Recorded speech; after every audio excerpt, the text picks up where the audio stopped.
Welcome to the Village People's Weekly Roundup Part 2. You've reached Talking with Dr. Terry, 180 Seconds to a Better You, message number 210.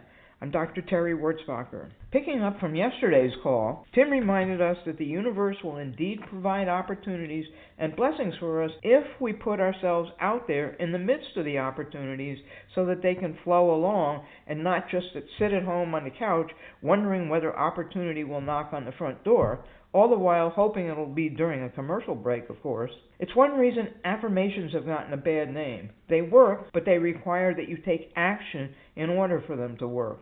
Karen so astutely talked about how we layer so much on ourselves to become what we think we should have become, and then spent years trying to remove those layers, or our armor, as she puts it, so that people can see who we really are. It's valuable for others to see the underlying process, so don't try to hide it. Tim talked about what you see on social media is another person's highlight reel, and you should never compare your everyday life to someone else's highlight reel.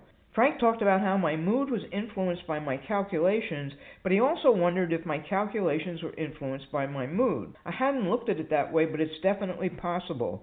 The one time I used my watch to actually measure my pace, it was nowhere near as bad as I thought it was. My mood was uplifted even though it was slight. I don't think it's possible for anything to make my calculations worse, given my inability to do math, but it's an important point, and we always have to think about how our mood is affecting what we do, and I really appreciate that, Frank. I have to give this much more thought. This kind of leads to April's comment about how reactions can come from deep-seated trauma and sometimes just happen. You're so right, April. Your reactions do just occur. That's a biological event.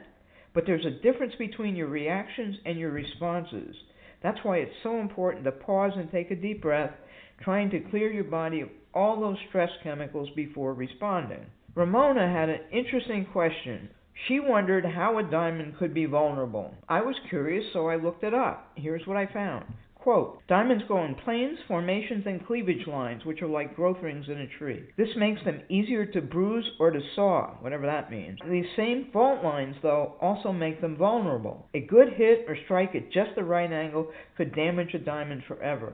They can chip, crack, break in half, just like a chunk of ice. I thought that was fascinating. And thanks for that question, Ramona. April finished it off with how she used to start when she was exposing some of her own vulnerabilities, when she was public speaking. She would start with, I'll go first. And I think that's a phenomenal way to get people to start to open up. I hope you all have a diamond week.